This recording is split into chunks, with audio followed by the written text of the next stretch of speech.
Exode chapitre 7, verset 8 au chapitre 8 au verset 15. Donc c'est à la page 43 dans les Bibles blanches.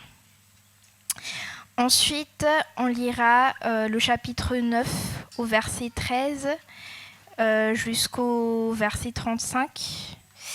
Et enfin, le chapitre 10 du verset 21 au verset 29. Je vous rappellerai les chapitres au fur et à mesure. Chapitre 7, verset 8. L'Éternel dit à Moïse et à Aaron, « Si le Pharaon vous dit, faites un miracle, tu ordonneras à Aaron, prends ton bâton et jette-le devant le Pharaon. Le bâton se changera alors en serpent. » Moïse et Aaron allèrent trouver le Pharaon et se conformèrent à ce que l'Éternel avait ordonné. Aaron jeta son bâton devant le Pharaon et devant ses serviteurs, et il se changea en serpent. Cependant, le Pharaon appela des sages et des sorciers et les magiciens d'Égypte. Eux aussi en firent autant par leur sortilège. Ils jetèrent tous leurs bâtons, et ceux-ci se changèrent en serpents. Mais le bâton d'Aaron en engloutit les leurs. Le cœur du Pharaon s'endurcit, et il n'écouta pas Moïse et Aaron. Cela se passa comme l'Éternel l'avait dit. L'Éternel dit à Moïse, « Le Pharaon a le cœur insensible. Il refuse de laisser partir le peuple. Va trouver le Pharaon dès le matin. Il sortira pour aller près de l'eau, et tu te présenteras devant lui, au bord du fleuve. Tu prendras à la main le bâton qui a été changé en serpent, et tu diras au Pharaon, « L'Éternel, le Dieu des Hébreux, m'a envoyé vers toi pour te dire, laisse partir mon peuple, afin qu'il me serve dans le désert, et jusqu'à présent, tu n'as pas écouté. Voici ce que dit l'Éternel. Cette fois, tu reconnaîtras que je suis l'Éternel. Je vais frapper l'eau du Nil avec le bâton qui est dans ma main, et elle sera changée en sang. Les poissons qui sont dans le fleuve mourront, le fleuve deviendra infect, et les Égyptiens renonceront à en boire l'eau. L'Éternel dit à Moïse, « Ordonne à Aaron, prends ton bâton et tends ta main sur l'eau des Égyptiens, sur leurs rivières, leurs ruisseaux, leurs étangs et tous leurs réservoirs d'eau. Elle deviendra du sang. Ainsi, il y aura du sang dans toute l'Égypte et même dans les récipients en bois et en pierre. » Moïse et Aaron se conformèrent à ce que l'Éternel avait ordonné. Aaron leva le bâton et frappa l'eau du Nil sous les yeux du Pharaon et de ses serviteurs, et toute l'eau du fleuve fut changée en sang. Les poissons qui étaient dans le fleuve moururent, le fleuve devint infect, les Égyptiens ne purent plus en boire l'eau, et il y eut du sang dans toute l'Égypte. Cependant, les magiciens d'Égypte en firent autant par leur sortilège. Le cœur du Pharaon s'endurcit, il n'écouta pas Moïse et Aaron. Cela se passa comme l'Éternel l'avait dit. Le Pharaon se détourna d'eux et rentra chez lui. Il ne prit même pas ces événements à cœur. Tous les Égyptiens creusèrent aux environs du fleuve pour trouver de l'eau à boire, car ils ne pouvaient pas boire l'eau du Nil. 7 jours passèrent après que l'Éternel eut frappé le Nil.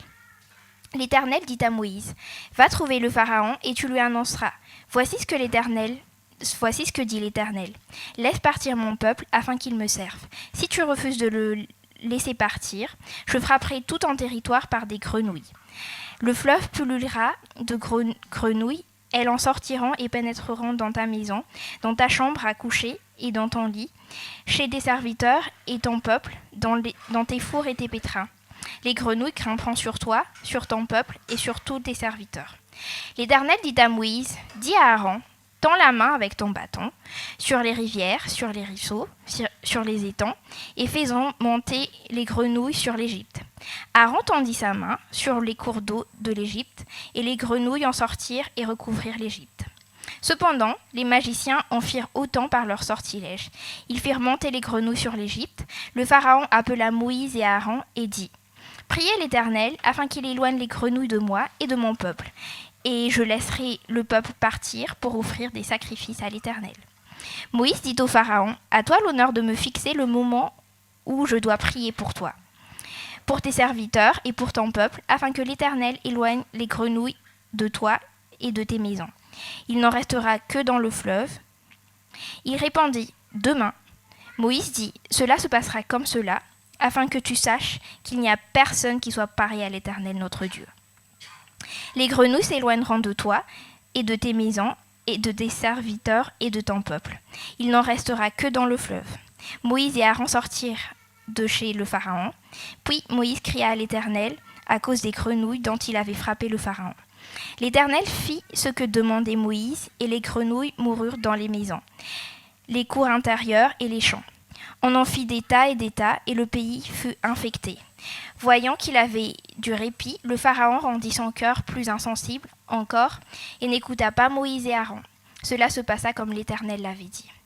L'Éternel dit à Moïse, « Dis à Aaron, tends ton bâton et frappe la poussière de la terre. Elle se changera en moustique dans toute l'Égypte. » C'est ce qu'ils firent. Aaron tendit la main avec son bâton et frappa la poussière de la terre.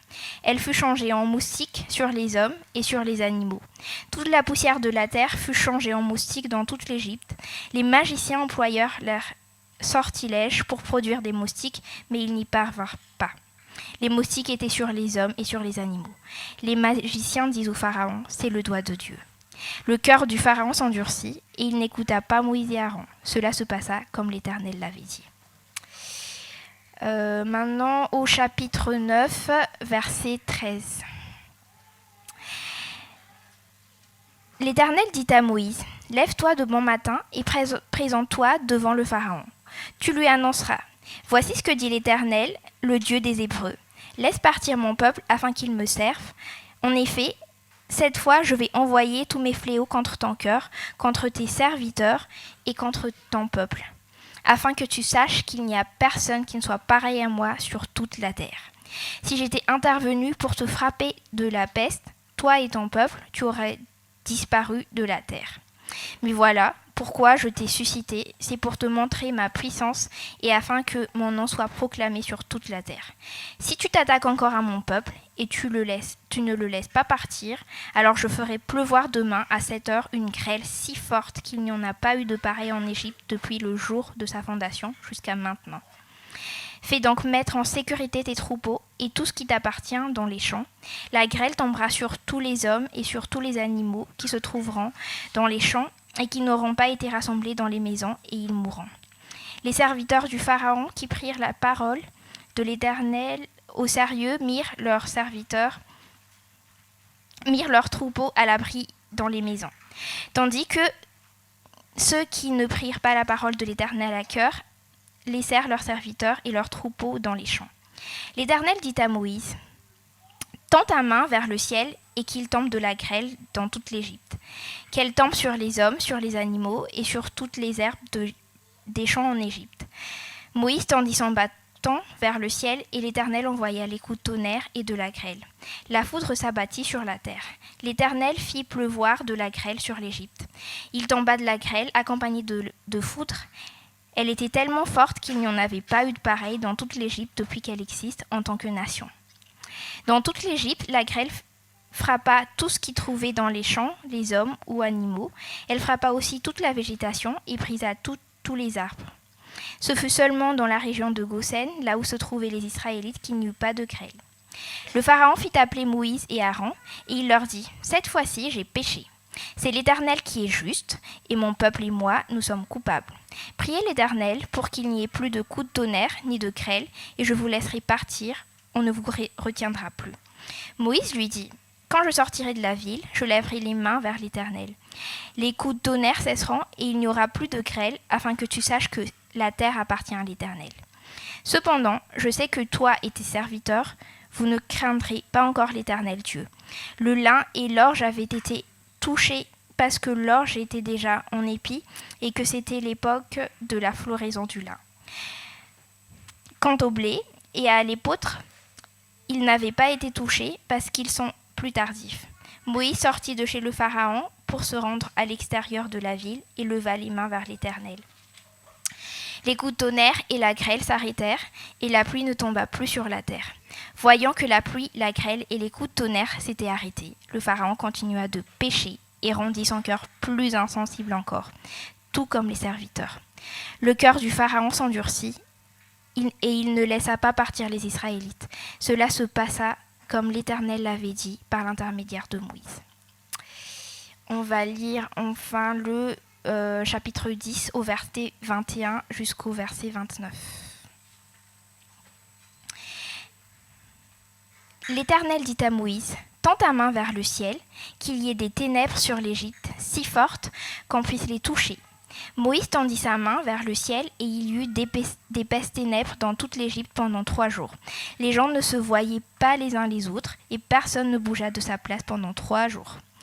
En revanche, il y a de la lumière partout où habitaient les Israélites. Le Pharaon appela Moïse et dit, « Allez servir l'Éternel. Seul votre petit et votre gros bétail restera, et même vos enfants pourront vous accompagner. » Moïse répondit, « Tu mettras toi-même entre nos mains de quoi faire des sacrifices et les holocaustes que nous offrirons à l'Éternel notre Dieu. De plus, nos troupeaux partiront avec nous, pas un sabot ne restera. En effet, c'est parmi eux que nous prendrons de quoi servir l'Éternel, notre Dieu. Et nous ne saurons pas avant d'être arrivés là-bas ce que nous choisirons pour le service à l'Éternel. » L'Éternel endurcit le cœur du Pharaon, et celui-ci ne voulut pas les laisser partir. Il dit même à Moïse, « Sors de chez moi, veille bien à ne plus te présenter devant moi, car le jour où tu le feras, tu mourras. » « Tu l'as dit, répliqua Moïse, « Moïse, je ne me présenterai plus devant toi. » Jusqu'ici la parole de Dieu. Alors, c'est à moi les tours maintenant de vous souhaiter la bienvenue à l'Église Connexion. Je m'appelle Eduardo et je suis en processus pour être candidat, pour être ancien. Si vous ne savez pas ce que c'est un ancien, vous pouvez venir parler avec moi après. On pourra en discuter. Mais dans tous les cas, aujourd'hui, je suis très content de pouvoir parler sur ce texte parce que j'ai un lien particulier avec ce texte. C'est le premier texte auquel j'ai demandé à mes parents, j'ai demandé à mon papa qu'il me lise ce texte de la vraie Bible, parce que j'ai dit non, mais je ne veux pas la Bible pour les enfants, là, les trucs avec des dessins résumés. Je ne sais pas exactement ce qui m'a poussé à vouloir lire ces textes en particulier. Je pense que c'était Les Princes d'Égypte ou quelque chose comme ça, film de DreamWorks. Mais oui, j'ai demandé à mon papa, voilà, maintenant je voulais plutôt que tu me lises des comics avant de dormir, que tu me lises ce texte. Et ça n'a pas beaucoup duré parce que je l'arrêtais à chaque phrase pour dire, ça veut dire quoi ces mots? Ça veut dire quoi ces mots? C'est un texte, c'était une traduction un peu compliquée. C'est pas forcément très accessible aux enfants, même si on raconte de la bonne façon, ça peut faire rire étrangement. Donc, alors, tout va bien? La semaine dernière, Joe a prêché sur la première rencontre d'Aaron et Moïse avec les pharaons. Donc, pour rappel, là, Moïse et Aaron sont en train de représenter les peuples d'Israël qui est esclave en Égypte devant les pharaons, en disant aux pharaons que leur Dieu demande de laisser partir les peuples d'Égypte. Et l'état initial des choses n'est pas forcément positif parce que la réponse du pharaon est bien sûr très négative. Pharaon répond de la façon suivante, il dit « Qui est l'Éternel pour que j'obéisse à ses ordres? Je ne connais pas l'Éternel et je ne laisserai pas partir Israël. » Et les pharaons ne va pas seulement empêcher de partir les Israélites, mais il va aussi rendre leur esclavage encore plus dur. Et la réaction des Israélites, quand ils voient que leur situation est pire que celle qu'ils avaient avant, est plutôt de dire bravo Moïse, bravo parce qu'on était mieux sans toi. Et ils ne veulent pas écouter ce que Dieu veut leur dire à travers Moïse, parce que de toute façon ils ont l'impression que ça va juste rendre la situation pire.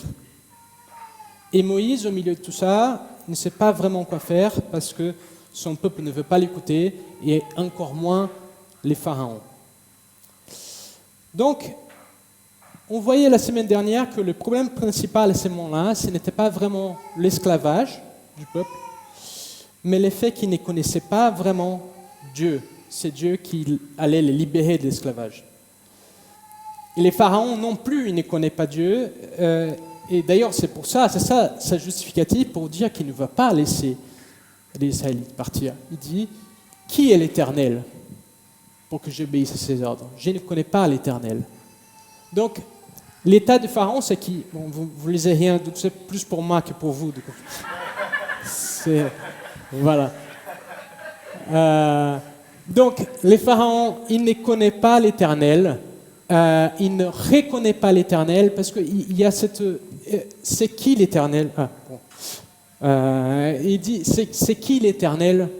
C'est un peu comme dire, bon, c'est qui toi pour que tu me viennes m'ordonner quelque chose? Bon, si je dis, je suis Eduardo Queiroz, voilà, ça ne veut pas aider dans le discours, c'est plutôt, quel est ton rang? Quelle est ton autorité pour que tu viennes m'ordonner quelque chose? Donc, il ne connaît pas l'Éternel, il ne reconnaît pas l'Éternel, et il n'obéit pas l'Éternel. Donc, maintenant, Dieu va régler ces deux choses au même temps. Ça veut dire montrer à Pharaon qui il est, parce qu'apparemment c'est ça la source du souci, et montrer à son peuple qui il est aussi, parce que son peuple ne le connaît pas très bien. Et oui, on va commencer ce texte avec une confrontation spectaculaire de Dieu d'un côté et Pharaon de l'autre, mais les contextes, on ne peut pas l'oublier, parce que les contextes viennent d'une réponse à cette question initiale du Pharaon. Qui est l'Éternel pour que j'obéisse à ses ordres? Je ne connais pas l'Éternel et je ne laisserai pas partir Israël. Donc, le Pharaon, à ce moment, c'est un peu l'homme le plus puissant du monde, c'est l'homme le plus puissant du royaume le plus puissant, de la région la plus puissante. Enfin, ce n'est pas très étonnant que quelqu'un qui est considéré comme un dieu par sa population, sa réponse initiale soit plutôt, voilà, un dieu, je suis un dieu aussi. Ce n'est pas très étonnant finalement que quand il y a les premiers miracles, les miracles qui, quand même, est assez impressionnant, les transformations du bâton en serpent, la réaction du Pharaon, c'est on a des gens ici qui font ça, hein, on va les appeler. Ils jettent les bâtons deviennent des serpents. Ça donne une impression, une petite illusion d'égalité, même si il y a ces petits détails où les serpents de Aaron, les serpents des Israélites mangent les autres. Mais on va dire que c'est un détail. On commence avec une situation d'apparente égalité, plus ou moins. Et c'est là, avec cette première résistance du Pharaon, il durcit son cœur, il a son cœur durci, il ne va pas laisser partir les Israélites, que Dieu va commencer à envoyer ses 10 plaies, les 10 fléaux sur l'Égypte. Là, ce ne sont pas seulement des signes qui sont impressionnants, mais c'est des signes qui font mal. C'est des signes de jugement en même temps. Et aujourd'hui, on va regarder les 9 premiers, parce qu'on va voir qu'il y a 9 premières plaies qui ont une structure assez spécifique, assez unifiée, et une dernière qui est assez spécifique, on va voir dans 2 semaines. Et voilà. Aujourd'hui, on va parler des 9 premières. Et de comment, avec ces 9 plaies, Dieu répond à son adversaire, les pharaons. Un adversaire qui dit ne pas connaître Dieu, qui dit ne pas reconnaître Dieu et qui résiste à sa volonté. Donc, 9 plaies. Bon, je fais un tableau, je pense que toujours pas visible. Je suis désolé. Mais ce tableau montre que c'est finalement 9 plaies, c'est 3 fois 3 plaies. C'est 3 cycles, 3 séries de 3 plaies. Et je vous encourage à lire le texte entier. Je sais que c'est long, mais je vous encourage à lire chez vous si vous n'avez pas fait. Parce qu'en lisant, on fait attention qu'il y a vraiment cette structure qui est intéressante. À chaque série de 3 plaies, il y a une information nouvelle qui est révélée au pharaon à propos de l'identité des dieux. Dans la première série, on a les 3 premiers plaies. Donc l'eau de l'Égypte, du Nil principalement, hein, mais l'eau de façon générale devient du sang. Là, on voit aussi un petit écho du crime que les pharaons ont fait contre les Israélites. Ils demandent aux Égyptiens de jeter les enfants hommes des Israélites dans les Nils. Et voilà, on voit que le Nil, d'une certaine façon, répond par cette première plaie. Le Nil répond avec des eaux changées en sang. Il y a aussi une invasion des grenouilles. Et le troisième plaie, c'est une infestation de un petit insecte dégoûtant. On ne sait pas exactement, la traduction n'est pas claire. Ça peut être des poux, ça peut être des moucherons.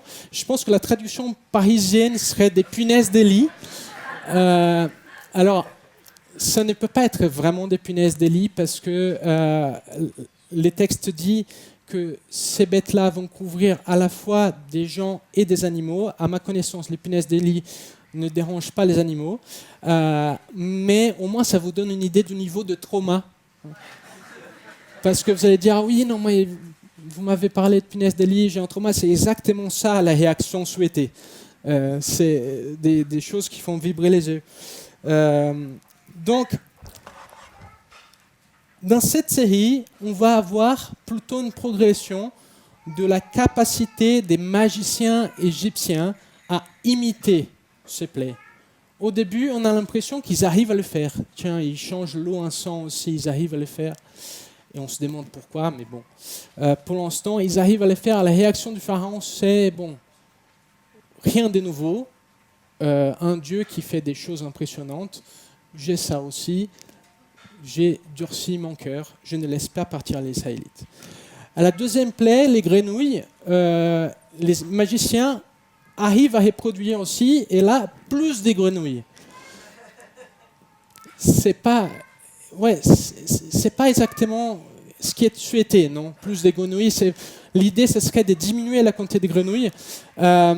Et quand les pharaons voient ça, ils demandent plutôt de l'aide à Moïse et Aaron pour diminuer la quantité des grenouilles, parce qu'ils voient que ça ne marche pas avec ces magiciens. Et une fois que Moïse et Aaron arrivent à le faire, le pharaon, encore là, ne cède pas dans sa position. À la troisième plaie, là, cette fois-ci, selon la traduction, les magiciens essayent de reproduire la plaie, mais selon la traduction, ces verbes-là peuvent être utilisés pour dire ils essayent de renvoyer les punaises, enfin les poux. Ils essayent de renvoyer les petites bêtes là d'où elles viennent, et ils n'arrivent pas. Et là, c'est eux qui disent, c'est les doigts de Dieu. C'est vraiment une intervention divine. C'est trop puissant pour nous.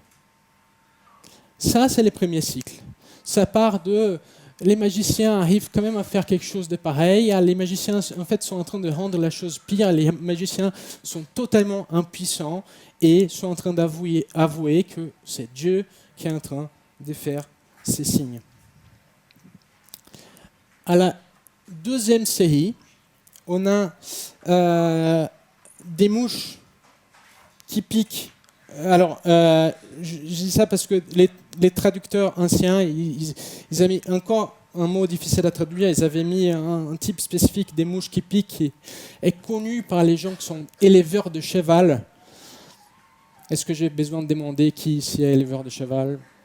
Je pense qu'il n'y a pas beaucoup à Paris.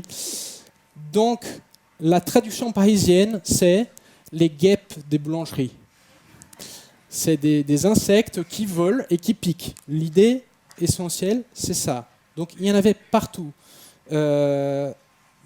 Donc, la deuxième plaie après ça, c'est une maladie qui fait mourir les bétails, donc le cheval et d'autres bétails. Et la troisième, ce sont les ulcères dans la peau des gens et des animaux aussi. Là, déjà, en termes d'intensité, on commence à voir plus d'intensité au niveau à quel point ces plaies sont graves. Ça commence à toucher directement aux santé des gens. Mais surtout, il y a une nouvelle information qui est donnée au pharaon. Avec ça, Dieu révèle encore une nouvelle information sur lui-même dans cette nouvelle série. À partir de la plaie des mouches, Dieu montre qu'en envoyant ces plaies-là, il envoie ces plaies aux Égyptiens, mais pas aux Israélites. Pas dans la région où les Hébreux habitent. Donc, il dit, au moment où il parle de la plaie des mouches, il dit « Je traiterai de manière différente la région de Gozen où habite mon peuple, afin que tu saches que moi, l'Éternel, je suis présent dans cette région. Je placerai une séparation entre mon peuple et les tiens. » Donc, on voit que Dieu a du pouvoir sur les Israélites, Dieu a du pouvoir sur les Égyptiens, mais Dieu n'est pas indifférent.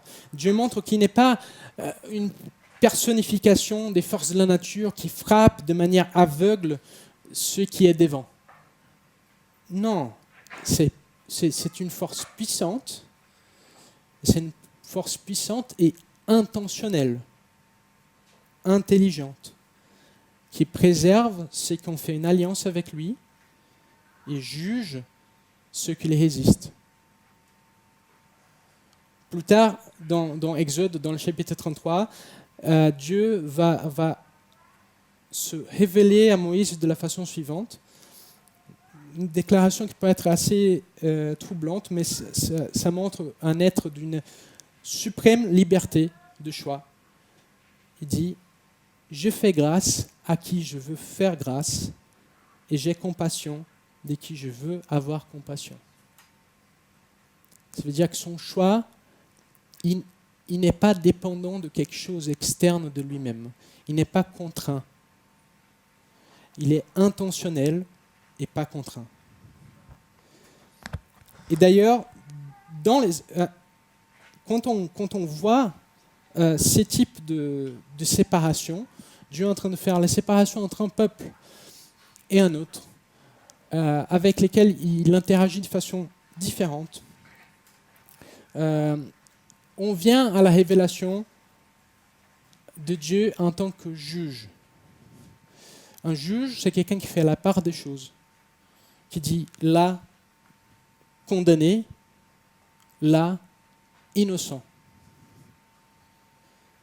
C'est quelqu'un qui n'est pas indifférent à ce que nous faisons, et notre réponse naturelle devrait être ne pas être indifférent à ce qu'il pense. D'ailleurs, dans les évangiles, on voit aussi, dans plein de paraboles de Jésus, ce n'est pas seulement cette vision de Dieu en tant que juge, ce n'est pas seulement quelque chose qui apparaît dans l'Ancien Testament, on peut voir cette notion-là. Mais dans les évangiles, on voit aussi dans plein de paraboles, Jésus parlait de la séparation entre les brebis et les boucs, les bons grains et la mauvaise herbe, entre ceux qui sont connus du Seigneur et ceux à qui le Seigneur dit « Je ne vous connais pas ». On pourrait imaginer que face à cette révélation-là, que Dieu agit de façon différente, et il y a un peuple envers lequel Dieu agit de façon tout à fait gracieuse, on pourrait imaginer que face à cette révélation, les pharaons pourraient éventuellement être tentés d'obtenir la faveur de Dieu, ou bien de joindre les peuples d'Israël, je ne sais pas exactement comment, mais ils pourraient demander, pour être dans les camps de l'endroit qui n'a pas de mouches qui piquent. Mais les résultats, c'est qu'après ces 3 plaies, le pharaon est toujours obstiné. Il est toujours durci dans son cœur, dans sa position, et résiste toujours à l'ordre de laisser partir les peuples. Et c'est ce qui déclenche la 3e série de plaies, où les choses vont devenir encore plus claires pour les pharaons. Alors, ouais, là, plus parce que les 3 derniers fléaux montent encore en puissance. Il y a des tempêtes, des grêles et des foudres qui provoquent la mort des troupeaux et des gens qui sont exposés. Les sauterelles qui mangent toutes les plantations qui ont survécu à la grêle, donc il n'y a plus rien à manger vraiment. Et des ténèbres qui couvrent l'Égypte pendant 3 jours sans que le soleil brille. Et les textes laissent clair qu'il s'agit des situations incomparables, superlatives. C'est de là qui vient le plus. Il n'y a pas eu des tempêtes aussi fortes depuis les débuts de l'Égypte. C'est ça que les textes disent. Il n'y a jamais eu des tempêtes aussi fortes que ça. Il n'y en a jamais eu autant de sauterelles. Voilà, depuis les temps de nos grands-parents, il n'y a jamais eu autant de sauterelles. Il n'y en a jamais eu des ténèbres aussi épaisses qu'on puisse les toucher. C'est bien sûr une hyperbole, mais ça veut dire que vraiment, on ne peut pas compter sur les lumières de la lune ou des étoiles, même pendant la nuit. C'est vraiment ténèbres, obscures, complètes. Les gens ne bougent pas tellement ils ont peur de voilà, où est-ce qu'ils vont marcher. Mais ce qui reste clair dans cette dernière série, ce n'est pas tant l'intensité est là, mais c'est surtout l'autorité de Dieu sur les pharaons lui-même. Là, Dieu joue carte sur table. Il dit clairement ce qu'il est en train de faire au pharaon. Il dit qu'il aurait pu se débarrasser du pharaon depuis longtemps. Et si les pharaons tiennent debout, s'il est encore debout, c'est que l'Éternel les garde debout, les cœurs durcis, pour que son nom, pour que le nom de Dieu soit connu. Voilà. Il dit, si j'étais intervenu pour te frapper de la peste, toi et ton peuple, tu aurais disparu de la terre. Mais voilà pourquoi je t'ai suscité, pourquoi je t'ai gardé debout. C'est pour te montrer ma puissance et afin que mon nom soit proclamé sur toute la terre. Et donc, même le fait que le pharaon résiste au plan de Dieu, même ça fait que le pharaon ait un rôle involontaire dans les plans de Dieu. Il peut se présenter comme adversaire de l'Éternel, en disant de façon moqueuse qu'il ne connaît pas l'Éternel, mais en étant son adversaire, il finit par augmenter sa réputation. C'est peut-être en réponse à ça, en réponse à la révélation que finalement, en résistant à Dieu, il contribue au plan de Dieu. C'est peut-être en réponse à ça que les pharaons commencent à faire semblant d'être repentis. Il dit, j'ai péché, je demande pardon à l'Éternel, mais même Moïse arrive à reconnaître que c'est un mensonge. Il dit, cependant, je sais que toi et tes serviteurs, vous ne craindrez pas encore l'Éternel Dieu. Quand les pharaons demandent à Moïse de prier pour que les plaies puissent disparaître, Moïse les fait, les plaies disparaissent, mais les pharaons durcis, à les cœurs durcis par Dieu. Là, les textes mentionnent que Dieu durcit les cœurs des pharaons et il ne laisse pas partir les hommes. Il ne laisse pas partir Israël. Là, on voit encore que Dieu est souverain, même sur les pharaons. Mais ces leçons-là, elles vont servir aussi aux Hébreux, qui ne connaissent pas vraiment bien leur Dieu. Et on a vu à la prédication de la semaine dernière qu'ils ne voulaient plus vraiment entendre parler de Dieu, ou comment Dieu allait le libérer.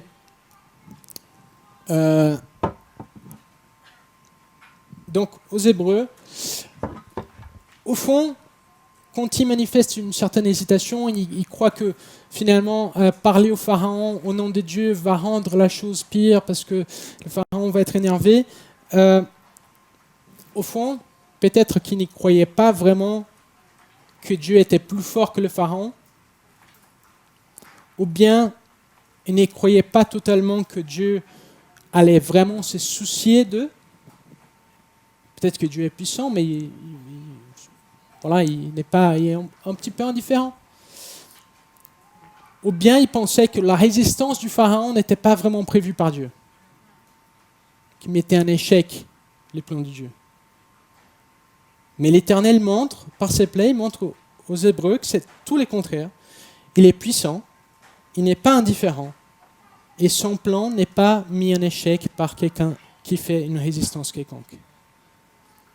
Ce n'est pas seulement une révélation pour eux, les Hébreux qui sont en train de regarder ça à ces moments-là, mais ils devraient raconter cette histoire à leurs descendants, à leurs enfants, leurs petits-enfants, etc.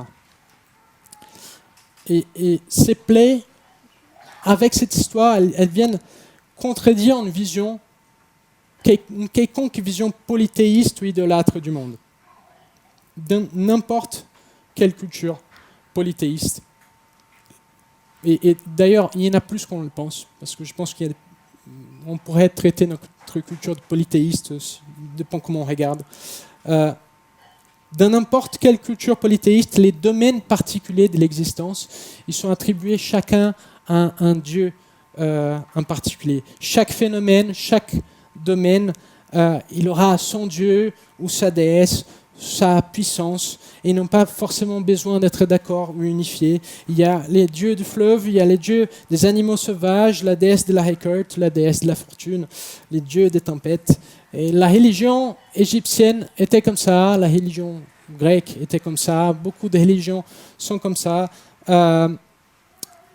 Et implicitement, peut-être qu'indirectement, les Hébreux avaient cédé à cette vision de la chose.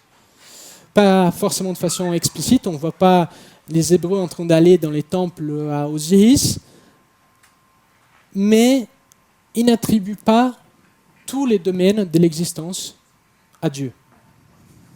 Ils ne veulent pas que Moïse confronte les pharaons parce que ça va être peut-être pire. Peut-être que le pharaon qui contrôle les domaines de l'esclavage ou du travail, les dieux d'Abraham, maintenant, pour eux, est un dieu familial de leur tribu, de leur foyer.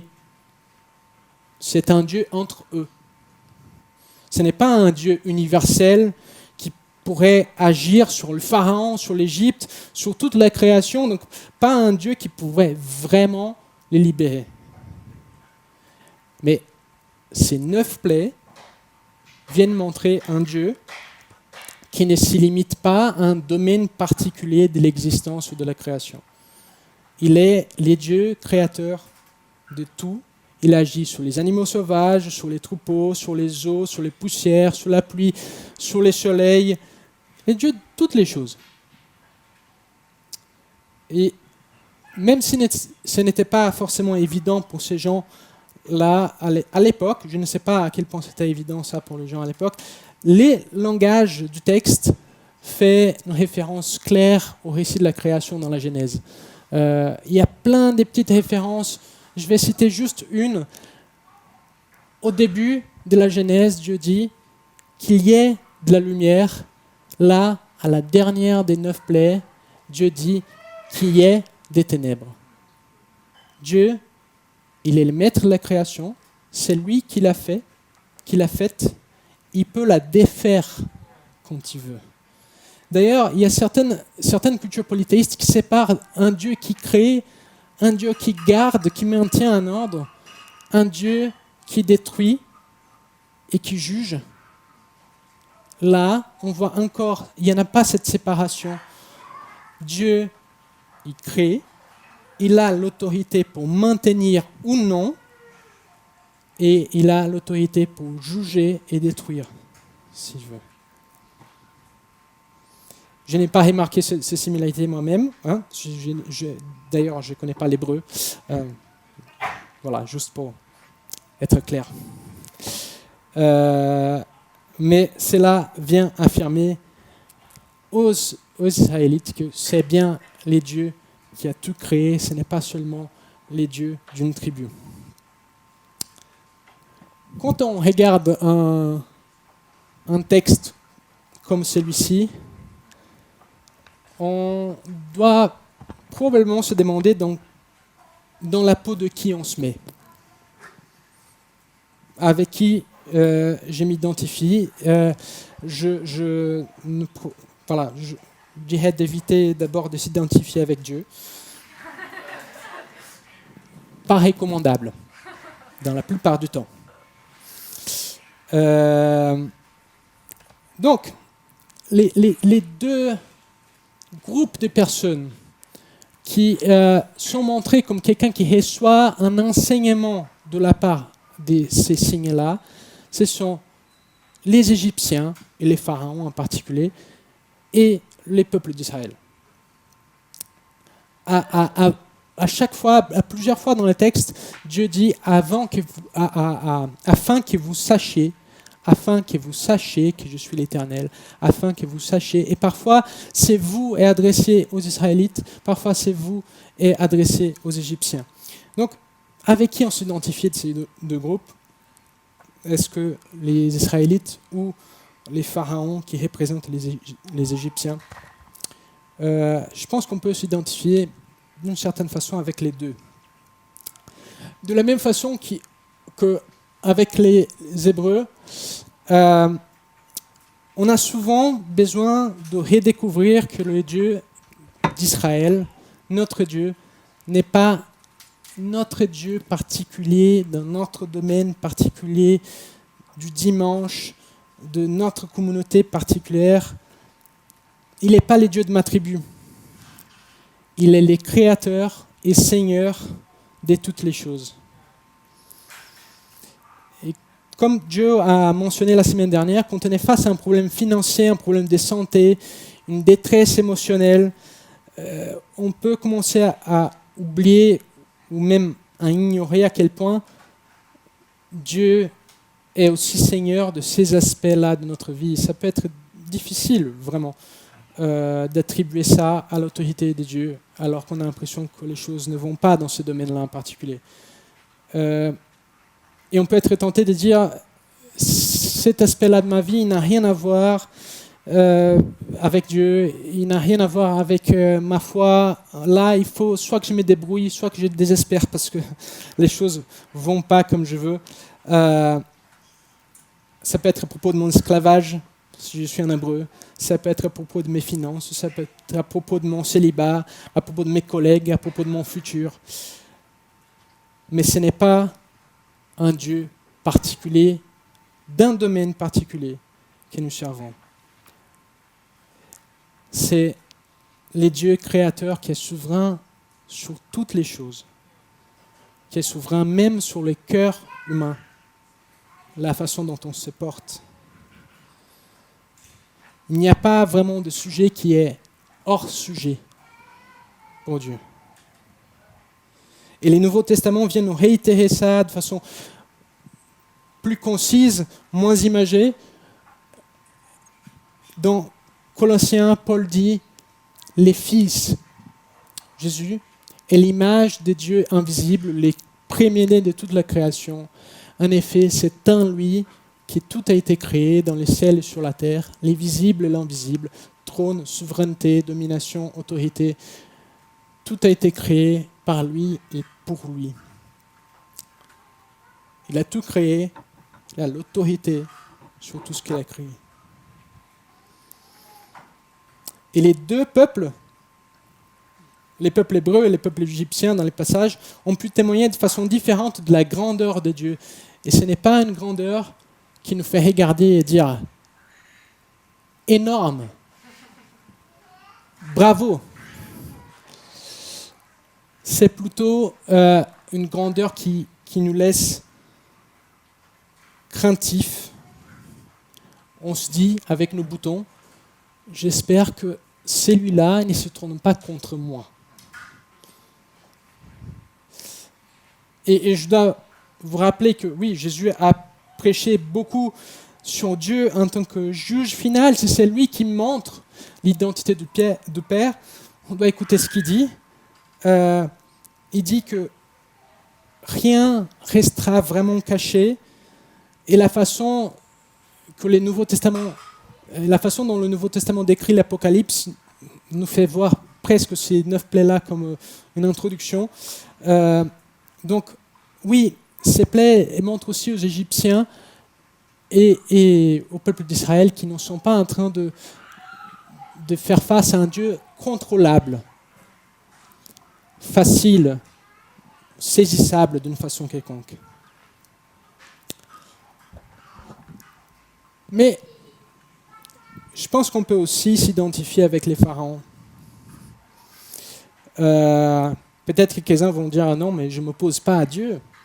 Je fais partie de son peuple. Je ne fais pas partie de ses ennemis. » Très bien. C'est bien. Mais c'est quand même les protagonistes de ces passages à part Dieu. C'est la personne qui apparaît le plus, qui a plus de couleurs dans ce texte. Et on voit dans toutes les plaies un refrain, une répétition qui apparaît à chaque fois de façon un peu différente. L'endurcissement du cœur de Pharaon. Au début, c'est plutôt présenté comme les pharaons endurcissent son cœur. Ça veut dire il s'obstine, il reste dans sa position, il ne change pas, il ne se fait pas enseigner parce qu'il est en train de vouloir. Et après, on voit plutôt le texte dire que Dieu endurcit les cœurs du pharaon. Alors, les choses arrivent de façon différente. Parfois, les magiciens arrivent à faire quelque chose, parfois ils n'arrivent pas. Quoi qu'il arrive dans les plaies, à la fin, les cœurs du pharaon est endurci. Ce n'est pas dépendant de circonstances. Il n'est pas en train de réagir vraiment à ce qu'il voit. Il est décidé qu'il est dans cette position et au bout d'un moment, Dieu décide pour lui aussi. Comment est-ce que ça se passe, cette dynamique? Il y aura une prédication sur ça la semaine prochaine, sur cette interaction entre Dieu qui durcit les cœurs de Pharaon et la complexité de tous ces thèmes. Mais on peut dire que les Écritures nous montrent que ce n'est pas un phénomène qui se limite à Pharaon. À 3 reprises, les Écritures nous donnent ces commandements dans le psaume 95 ou dans la lettre aux Hébreux. On peut lire « Aujourd'hui, si vous entendez sa voix, n'endurcissez pas votre cœur. » Cet appel est destiné à tout type de gens qui se considèrent comme bien appartenant au peuple de Dieu ou non. Des gens qui sont tout à fait capables, comme moi, comme vous, d'avoir un cœur endurci, insensible à ce que Dieu veut dire, à ce que Dieu nous demande de faire et à ce que Dieu dit de lui-même. On va voir plus tard dans Exode qu'il y a beaucoup de pharaons dans les gens que Dieu est en train de sauver de l'Égypte. Il y a beaucoup d'Égypte encore dans ces gens qui partent de l'Égypte.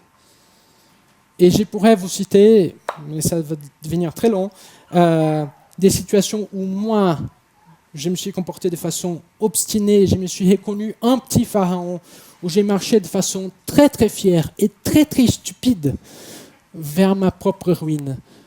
La façon très semblable à ce qu'on voit là. Là, on lit, on dit non, mais pharaon, mais... Les magiciens sont en train de dire non, mais arrête, ça commence à être très moche. Et moi, en regardant le passé, j'ai dit non, là, ça a été moche. Et c'est presque la règle. Dieu se révèle à nous au début comme quand nous sommes encore ses adversaires. Quand nous sommes encore en train de dire « je ne te connais pas vraiment, je ne te reconnais pas vraiment et je veux faire ce que je veux faire ». c'est souvent par les moyens de cette confrontation que Dieu se révèle. Suite à cette révélation, qu'est-ce qu'elle produit en nous? Une connaissance purement intellectuelle, j'ai rencontré Dieu et ça m'a fait mal? Ou est-ce que c'est une confiance qui commence une relation? Qu'est-ce qui arrive après que Dieu vient casser nos paradigmes? Après qu'il vient montrer sa grandeur et notre petitesse? Qu'est-ce qui arrive quand Dieu refuse même nos propositions de compromis, comme les pharaons? On essaie de dire, oui, je vais faire ce que tu demandes, mais pas tout à fait. Qu'est-ce qui arrive après sa rencontre? Aujourd'hui, si vous entendez sa voix, n'endurcissez pas votre cœur. C'est paradoxal de voir un texte où Dieu endurcit les cœurs de Pharaon et en même temps un appel à ne pas endurcir son propre cœur. C'est paradoxal, mais c'est un vrai appel. Car il dit, aujourd'hui, si vous entendez sa voix, ce n'est pas trop tard. Dans Romains, Paul nous dit, mais voici comment Dieu prouve son amour envers nous. Alors que nous étions encore des pécheurs, Christ est mort pour nous. On a tous été à la position de Pharaon. On n'a pas besoin d'y rester. Je vous prie de prier avec moi.